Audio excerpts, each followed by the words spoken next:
Bang, wajan mana? Oke, mungkin terus. Bismillahirrahmanirrahim. Assalamualaikum warahmatullahi wabarakatuh. Waalaikumsalam warahmatullahi wabarakatuh. Alhamdulillahirabbil alamin. Innallaha wa malaikatahu yusholluna 'alan nabi. Ya ayyuhalladzina amanu shollu 'alaihi wa sallimu taslima. Allahumma sholli 'ala Muhammad wa 'ala ali Muhammad. Kama shallaita 'ala Ibrahim wa 'ala ali Ibrahim wa barik 'ala Muhammad wa 'ala ali Muhammad kama barakta 'ala Ibrahim wa 'ala ali Ibrahim fil alamin innaka Hamidum Majid. Baiklah, kita lanjutkan kembali tatil kita ini sesuai dengan situasi dan kondisi yang sedang kita laksanakan, yaitu di bulan Shaul Ramadan. Pada malam ini kita membahas target tujuan yang mau dicapai daripada Shaul Ramadan adalah Idul Fitri. Jadi Idul Fitri merupakan satu bentuk proses perjuangan hasil daripada pembinaan Shaul Ramadan. Di dalam memahami Idul Fitri, pertama kita memahami kalimat fitrah. Istilah fitrah ini dalam Al-Quran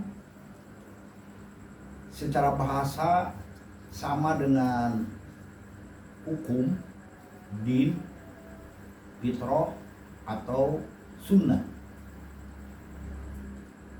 Pengertian fitrah itu sama dengan aturan yang harus dijalani oleh setiap manusia demi keselamatannya, kedamaiannya, dan kesejahteraannya. Itulah fitrah, fitri. Kebalikannya, pelanggaran terhadap fitrah, manusia sedang memproses hidup kepada yang tidak selamat, tidak damai, dan tidak sejahtera. Itu kebalikannya.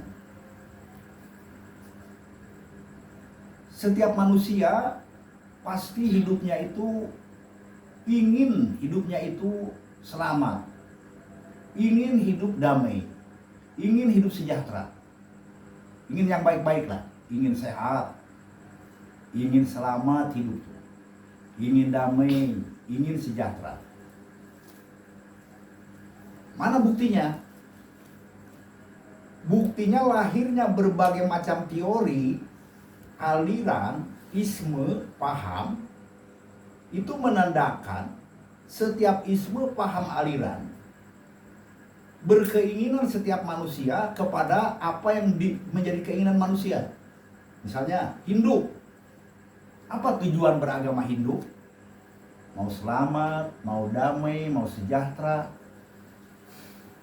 Kalau udah mati masuk surga, nirwana menyebutnya. Orang beragama Kristen itu juga. Jadi lahirnya berbagai macam agama tujuannya adalah keinginan naluri manusia ingin mencapai yang baik-baik. Gitu. Terus sistem hidup liberal misalnya. Kenapa orang Amerika melahirkan paham liberalisme dengan semboyannya egalite, fraternite, kemudian liberté? Karena ingin hidup berbangsa, bernegara dalam keadaan selamat, damai, sejahtera. Lahirlah liberal. Komunis. Kenapa di Soviet dulu orang bikin sistem komunis untuk hidup bernegara? Kelas Bolshevik. Karena mau negaranya selamat, damai, sejahtera, bahagia. Negara Indonesia bikin Undang-Undang 45, Undang-Undang Dasar 45. Pasti kalau ditanya kenapa dulu Bapak Presiden, dulu pendiri bangsa ini mau menunjukkan undang-undang seperti ini, pasti mau menyelamatkan bangsa, mau selamat bangsanya, mau damai, mau sejahtera. Inilah aturan-aturan. Nah, kalau kita pelajari Al-Quran menurut penjelasan Allah, Allah memberikan alternatif di Al-Baqarah 177. laisal birro antuwal wujuhakum qibala masyriq wal maghrib walakinal birro man amana billah wal yaumil akhir. Artinya Quran menjelaskan laisa tidak mungkin, mustahil, albiro lahir perbaikan hidup antuwalu wujuhakum qibala masyriq wal maghrib, apabila pandangan pemikiran manusia itu dasar berpikirnya dihadapkan kepada batin, keagamaan, atau maghrib, sistem kebendaan. Walakinal birro man amana billah wal yaumil akhir. Akan tetapi perbaikan hidup dan kehidupan manusia hanya bisa dibangun, bisa tercapai apabila mau beriman. Hidup itu didasari dengan sikap iman kepada Allah, menurut ajaran Allah, dan iman kepada proses menuju kesudahan terakhir hasanah di dunia, baik di dunia dan baik di akhirat. Itu menurut Allah dalam Al-Quran yang diperjuangkan oleh para rasul-rasul Allah. Nah, kalau kita hubungkan dengan surat Ali Imran 85, dengan tegas itu Al-Quran surat Ali Imran 85, wa may yabtaghi ghairul islama dinan fala yuqbalu minhu wa huwa fil akhirati minal khasirin. Barang siapa mencari sistem hidup dan kehidupan di dunianya ini selain dinul Islam, maka tidak akan sampai kepada tujuan. Bahkan di akhirat menjadi manusia yang rugi. Nah, jadi bagi manusia muslim mukmin yang sekarang ini berpedoman kepada Al-Quran, berarti isme-isme, paham-paham yang dilahirkan manusia, aliran-aliran yang dilahirkan buatan manusia tadi, itu mustahil. Karena manusia melahirkan teori terkurung ruang waktu tempat. Artinya tidak objektif, temporer, doniun, ragu. Sedangkan konsep yang Allah ajarkan, yang pertama, Allah ajarkan bukan kepentingan Allah, bukan kepentingan sekelompok manusia, dan tidak terkurung ruang waktu dan tempat. Semuanya universal, konsepsional. Sejak alam ini dicipta sampai akhir, konsep itu tidak akan berubah. Keuntungan dari konsep Allah untuk manusia yang mau menerima konsep itu. Bangsa itu dimanapun dia berada, kapanpun dia berada, dan sekali-kali bukan kepentingan Allah. Sedangkan subjeknya manusia melahirkan konsep. Amerika bikin konsep untuk kepentingan orang Amerika. Soviet, Rusia atau Cina bikin konsep komunis untuk kepentingan orang Rusia juga. Atau agama terkurung ruang, waktu, dan tempat. Jadi nilainya nisbi. Nah, kedua, manusia terjebak oleh perbedaan cara pertarungan. Sepanjang adanya dunia, hanya para rasul Allah yang menyampaikan misi kafah, menyelamatkan umat, mempersatukan umat. Sedangkan agama melahirkan pecah belah. Fakta sekarang, jangankan di Kristen itu lahir 600 sekte. Artinya perbedaan-perbedaan paham agama Kristen di antara sama Kristen.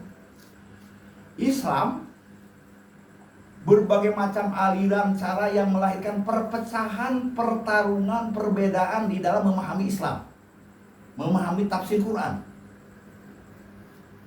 Nah, sedangkan konsep yang dari Allah dengan cara memahaminya pun menurut Allah, maka itu pasti.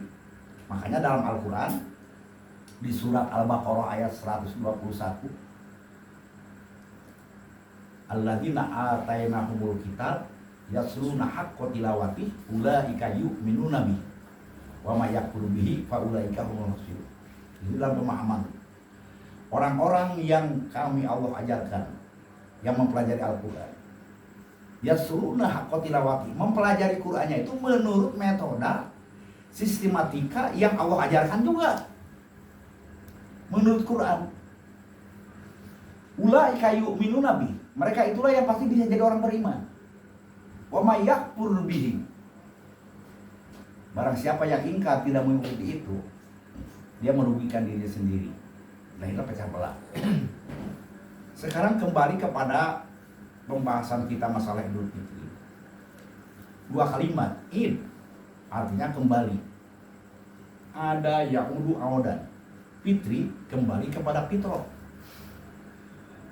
Kalau sekarang disebutnya kembali kepada kesucian dirinya.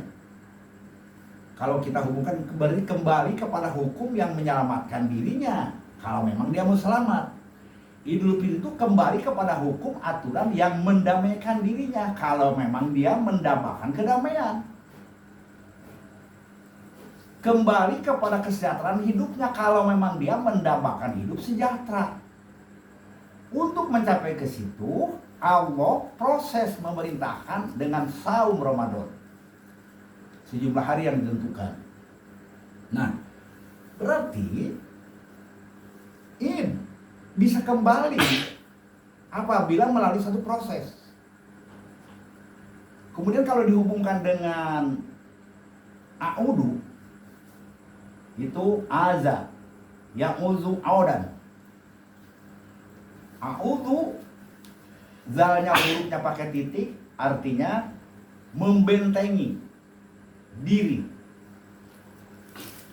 A'udzu billahi minasyaitonir rajim. Aku membentengi diri, aku melindungi diri. Nah, dari segala macam faktor pengaruh setan, penyelewen. Apapun yang menjadi faktor penyelewen, ia bentengi. Dengan apa? Dengan ajaran Allah. Dengan kepastian, dengan ajaran Allah.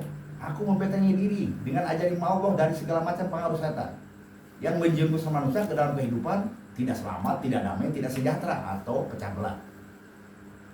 Berarti yang satu id kembali, yang satu lagi a'udu id sama dengan membentengi. Nah, jadi manusia kembali kepada fitrah itu melalui satu proses. Karena pada hakikatnya musuh bebuyutan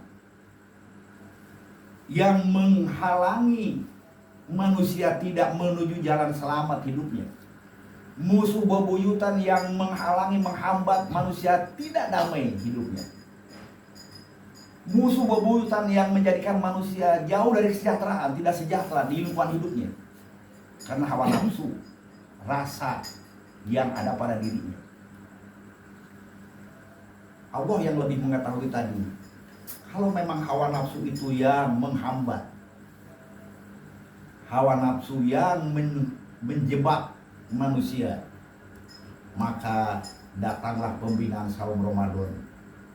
Yang akar hawa nafsu tadi adalah perut dan syahwat. Karena itulah lahirlah ketetapan Allah. Kalau itu manusia tadi mau selamat, damai, sejahtera, tapi dihambat, dijebak, timbul perpecahan karena motif hawa nafsu. Kita bisa lihatlah tokoh-tokoh pimpinan sekarang, di saat dia punya kepentingan ini ngomongnya ini, di saat cuma ini ngomongnya ini. Jadi motif inilah yang melahirkan peristiwa yang menggagalkan segala bentuk kehidupan. Semakin jelas Quran menggambarkan motif akan lahir peristiwa. Motif hawa nafsu lahir peristiwa. Pertama konsep. Lahirnya ajaran agama, paham falsafah, itu motifnya karena perut dan seks, syahwat.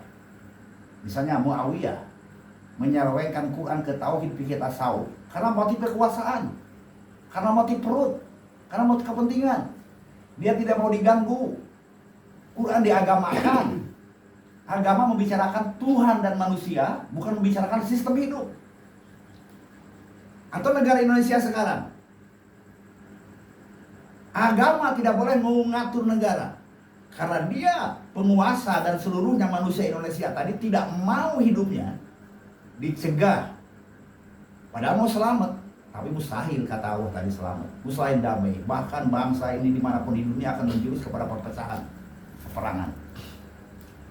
Jadi hanya orang-orang mukmin lah yang siap samina atona, dia akan tunduk kepada peraturan Allah untuk menghantarkan dirinya yang damba dengan kedamaian, keselamatan, kesejahteraan.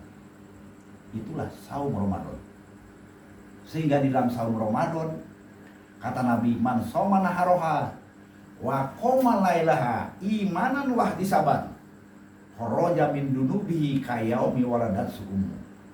Barang siapa yang saum, menahan di siang harinya, kemudian wa qoma lailaha, malam harinya bangun dengan dua kegiatan, sholat dan natil Quran, kemudian kharaja min dunubihi kayaumi waladat su'um, dia akan keluar dalam hidupnya seperti bayi yang baru lahir tanpa beban dosa.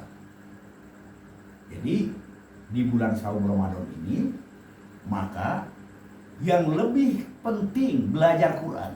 Jadi kalimat saum Ramadan pembinaan untuk menahan rongan-rongan hawa nafsu serta berpikir, Allah turunkan Al-Quran, disebut Ramadan. Jadi pada hakikatnya nggak ada kalimat saum Ramadan kalau nggak tanjil Quran. Dulu yang dihadapi Nabi Muhammad seperti liberal, 23 tahun Nabi Muhammad berjuang, tumbang. Komunis di Persia tumbang. Paham agama, kesukuan tumbang. Kenapa? Karena Al-Quran yang diajarkan Allah tadi mampu memproses pikiran manusia, menempa pikiran manusia, sehingga betul-betul kembali dia kepada hukum-hukum yang menyelamatkan diri. Jadi kalau manusia sekarang, kita sebagai orang beriman ingin hidup ini selamat, ingin hidup damai, di keluarga damai, kumpulan rumah tangga, famili damai, hidup ini sejahtera, nggak ada kesusahan. Itu satu-satunya alternatif adalah mau memproses diri, mentaati Quran, untuk kita mampu kembali kepada fitratullah. Selain kemampuan kita mengembalikan diri, juga kita kemampuan membentengi, melindungi diri dari apa? Dari segala penyimpangan setan. Jadi dua kalimat. A'udzubillahi minasyaitonir rajim. Bagi orang mukmin tadi, Quran yang kita pelajari mampu menjadi pelindung, benteng dari rongan-rongan yang akan membelokkan kita kepada hidup yang tidak kita mau, yaitu dari segala macam faktor pengaruh setan. Kemudian melalui saum Ramadan dengan Quran yang kita pelajari terus, maka kita akan mampu membawa kita ke dalam kehidupan yang penuh keselamatan, kedamaian dan kesejahteraan. Itulah fitratullah. Makanya kalau kita lihat surat surat Ar-Rum ayat 30, 31, 31. Fa'aqim wajhaka lid-dini hanifan fitratallahi allati fataran nasa 'alaiha la tabdila li khalqillah dzalika dinul qayyim walakin aktsarun nasi la ya'lamun. Kemudian lanjutnya, munibina ilaihi wattaqu wa aqimus shalat wa la takunu minal musyrikin minal ladzina farraqu dinahum wa kanu syi'a kullu hizbin bima ladaihim farihun. Fa'aqim, tegakkan pikiranmu, hadapkan pemikiranmu, wajhaka lid-dini hanifah, kepada din yang lurus, sistem hidup yang lurus dari Allah. Fitratallahi allati fataran nasa, itulah norma-norma yang telah Allah tetapkan untuk manusia. La tabdila li khalqillah, jangan sekali-kali mengganti, merubah sistem itu. Dzalika dinul qayyim, yang demikian itulah sistem hidup dan kehidupan yang ampuh teguh sejak alam ini dicipta. Jadi dalam Quran kita bisa pelajari fitrah fil khuluq, fitrah fil khalqi. Fitrah fil khalqi, seluruh ciptaan Allah ditegakkan dalam sistem jamaah. Alam semesta, matahari dan seluruh planet jamaah. Itulah dia Islam. Al-Imran 83. Bumi yang kita tempati, biosistem jamaah.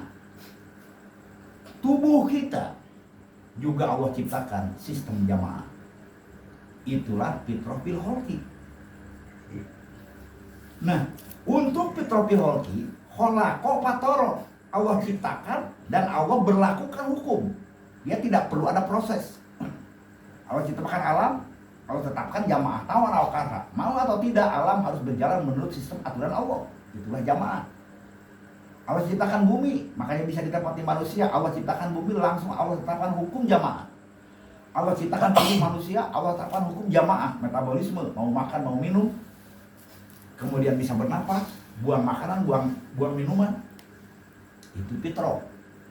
Tapi untuk fitrah bil hulu, akhlak manusia, Allah ciptakan manusia dilengkapi kolbu, tapi ja'ala diproses. Maukah kolbu tadi diproses melalui belajar Quran, baru fatoro, baru kembali kepada fitrah.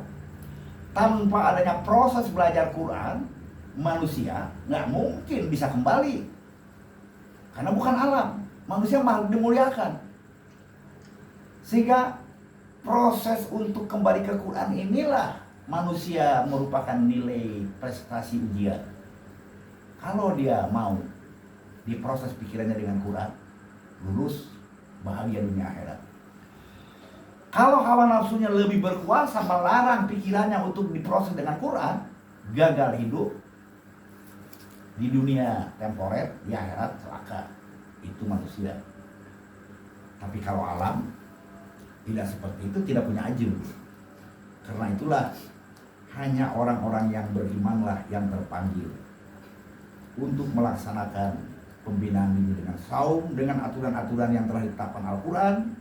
Tapi inti daripada saum adalah 185 surat Al-Baqarah. Ramadan itu tanjil Quran. Artinya manusia harus mau ditempa di proses pikirannya oleh Quran supaya dia mampu mengalahkan hawa nafsu, mampu membimbing hawa nafsunya, sehingga perutnya dibimbing, syahwatnya dibimbing, hidupnya dibimbing ke arah keselamatan, ke arah kedamaian, ke arah kesejahteraan. Nah, untuk melihat bagaimana fitrah fil kholqi dan fil khuluq, bisa kita lihat pola kesepasangan. Kita sebagai manusia makhluk punya badan, jasad. Untuk apa badan? Ada hawa nafsu. Mana bentuknya? Perut dan syahwat. Untuk apa perut? Allah ciptakan perut untuk memperankan jenis supaya hidup kita panjang, lama. Dengan metabolisme, mau makan, mau minum. Makan yang Allah tunjuki, halalan thayyibah, agar tubuhnya tetap berjamaah dan bisa mengeluarkan makanan dan minuman. Nah, tujuan yang kedua untuk apa? Syahwat, nafsu syahwat untuk melanjutkan keturunan, supaya dia hidup ada pelanjutnya, generasi setelah dia, melalui undang-undang pernikahan sepasang. Nah, sehingga di sini manusia nafsunya menjadi terbimbing untuk membangun kehidupan jannah dunia akhirat. Bisa makan yang enak, bukan enak saja, tapi bisa makan yang memelihara tubuh agar panjang, lama hidup. Tapi harus bisa mengeluarkan, itulah Islam, mengeluarkan makanan, mengeluarkan minuman. Kemudian manusia, makhluk budaya, punya pikir, punya ruh, goib, abstrak. Tugasnya sama, satu, harus mempertahankan iman yang ada pada dirinya sebagai khalifah. Metabolismenya, makanannya apa? Ruh, Quran. Kemudian makan Quran, keluarlah hartanya sedikit dan infak sedekah, sehat. Supaya seperti tubuhnya bisa makan, bisa minum, bisa mengeluarkan makanan dan minuman, besoknya mau makan lagi setimbang. Kemudian manusia sebagai makhluk budaya, dia makan Quran, dia keluar rezekinya sedikit supaya rezekinya juga bisa masuk lagi dan sehat.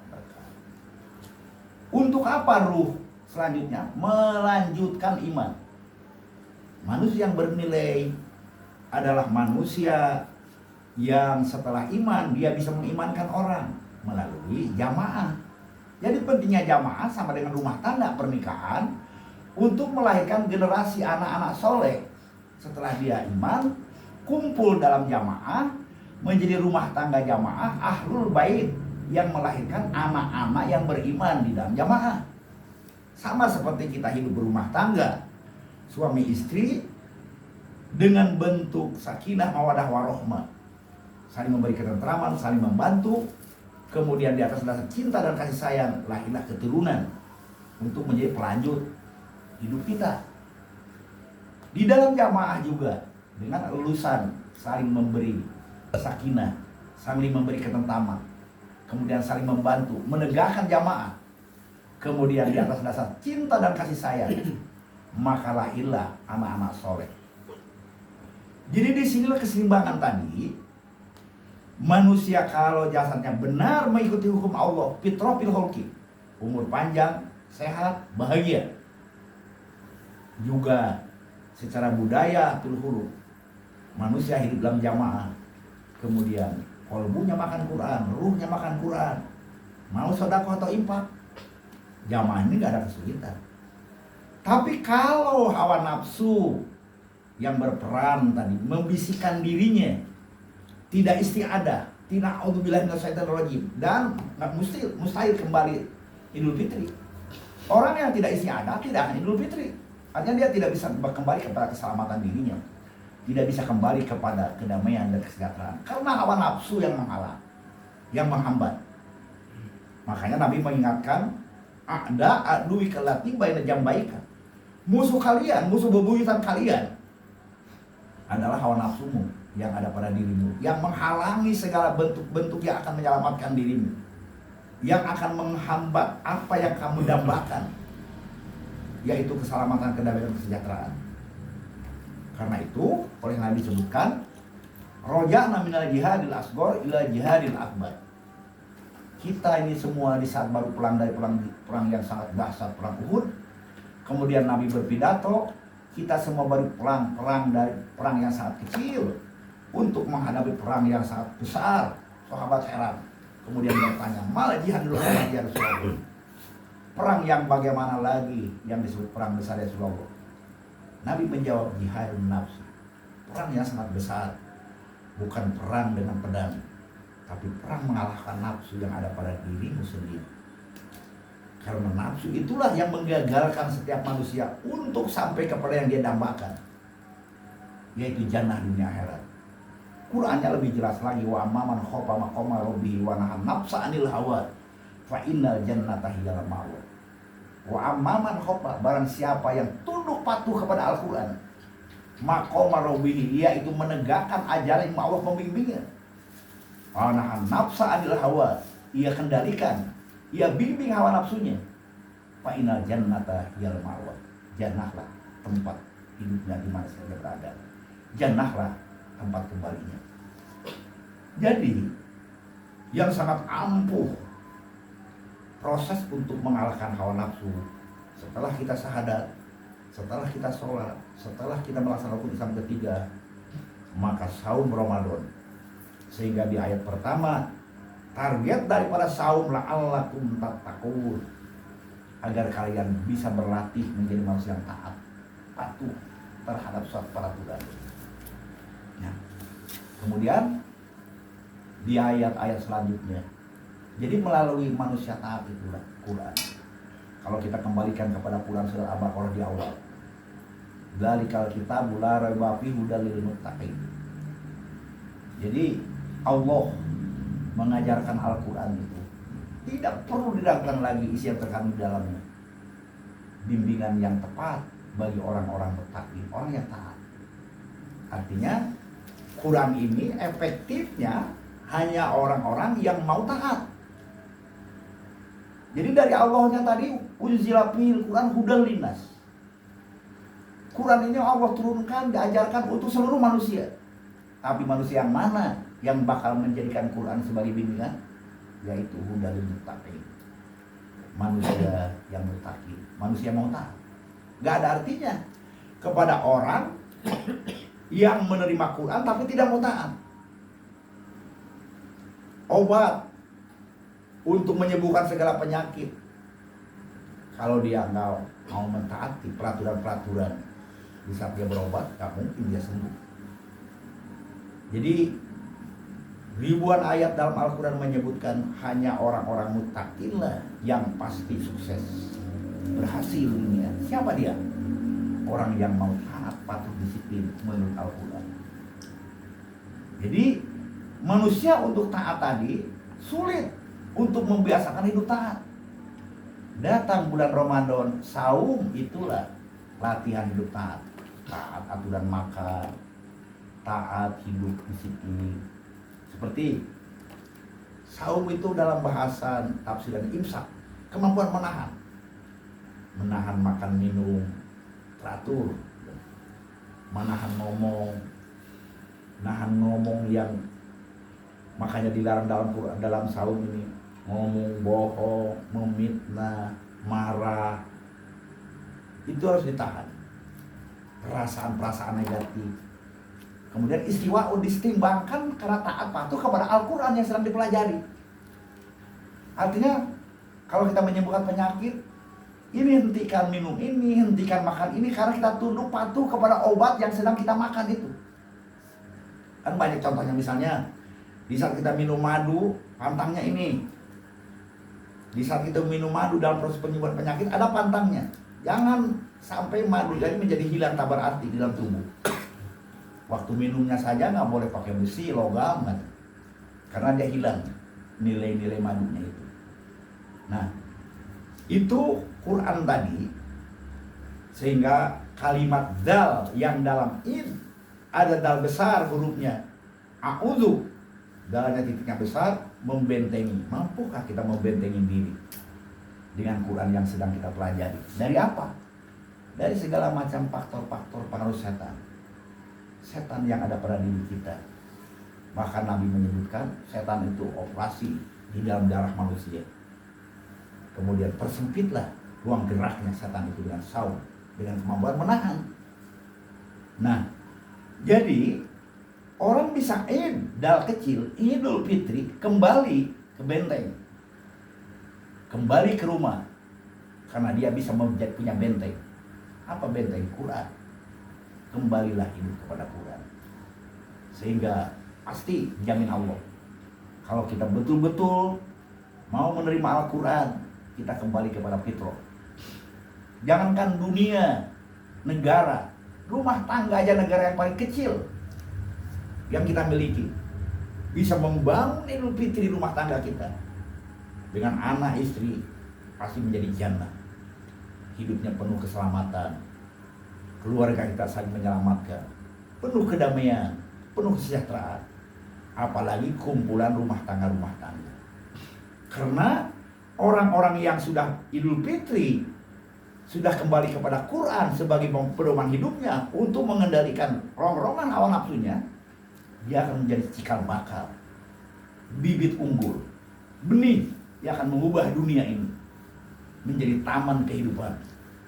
Dunia akan jadi taman kehidupan yang penuh kedamaian, keselamatan, untuk dinikmati ganda selama hidup di dunia jannah.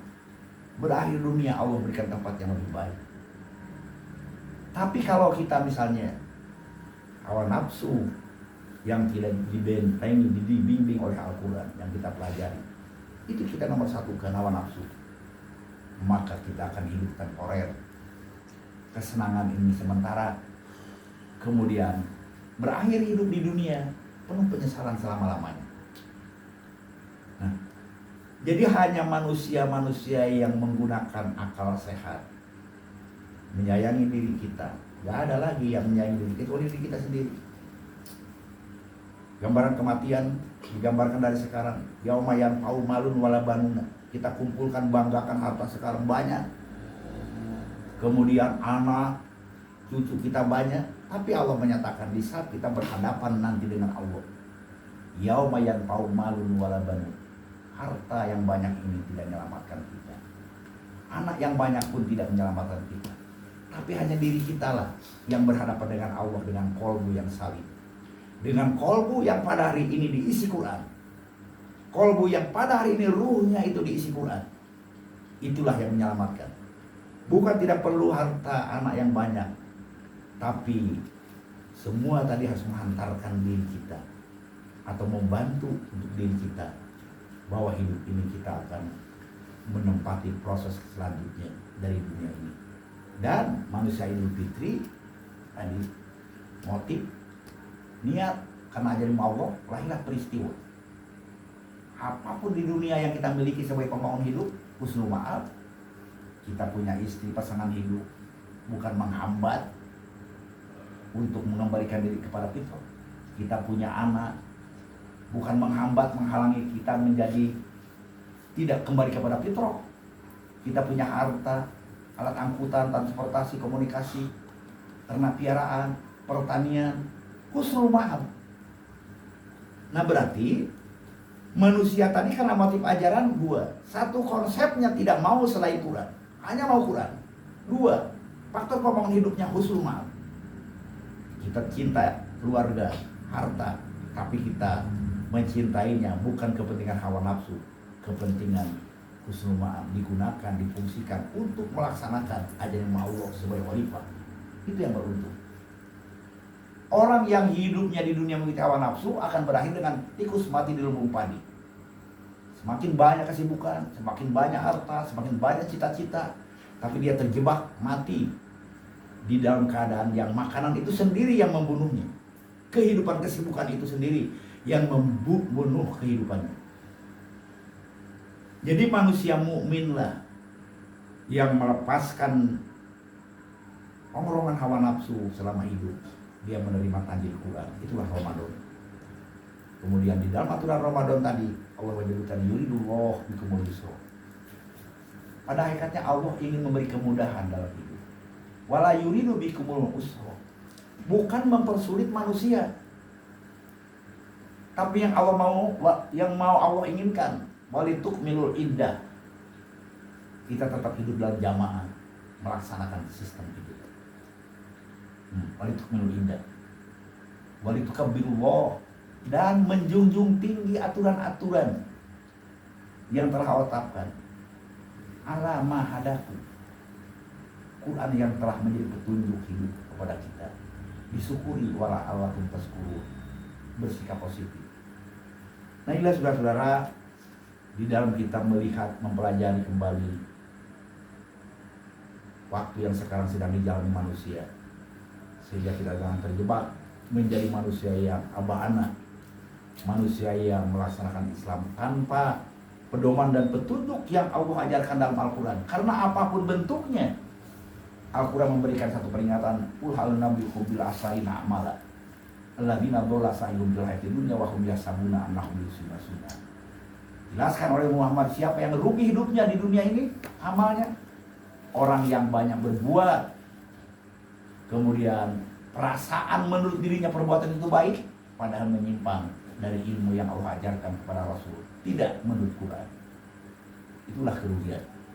Karena itulah apa yang disebut saum, apa yang disebutkan syahadat, sholat, itu semua kita bahas berdasarkan Al-Quran menurut sunnah Rasul, sehingga selain benar juga dia akan menjadi jalan yang mampu menghantarkan kita.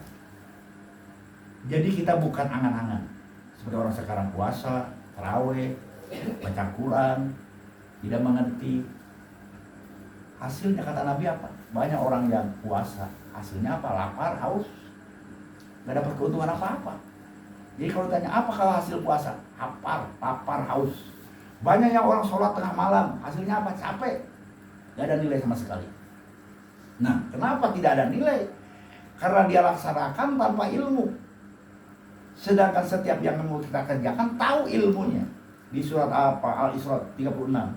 Wala taqfu ma laysa laka bihi ilmun, inna sam'a wal absar wal afida kullun ulaika kana anhu mas'ula. Jangan kamu kerjakan segala sesuatu tanpa mengetahui ilmunya. Kenapa? Karena pendengaran yang kamu dengar, penglihatan matamu, kemudian otakmu akan diminta pertanggungjawab oleh Allah. Jadi kalau kita melaksanakan segala sesuatu, tahu ilmunya, dan kita pasti sampai kepada tujuan. Walaupun setiap malam ini kita belajar satu kalimat Al-Quran, tapi itu yang kita yakini dan kita laksanakan, maka itu yang akan menjadi ruh, tenaga pembangkit di dalam menghantarkan proses hidup menuju selamat, damai, sejahtera. Jadi program kita apa sekarang dengan penjelasan saum ini? Saya menjadi manusia yang sehat, bebas penyakit, sehat badan, sehat pikiran, sehat hidup bersaudara, hubungan sosial. Nah, mau apa lagi? Mau hidup selamat dunia sampai ke akhirat, mau damai. Kemudian sudah tentu kita mau hidup sejahtera. Apa yang disebut sejahtera? Apa yang kita perlukan dalam hidup ini nggak susah.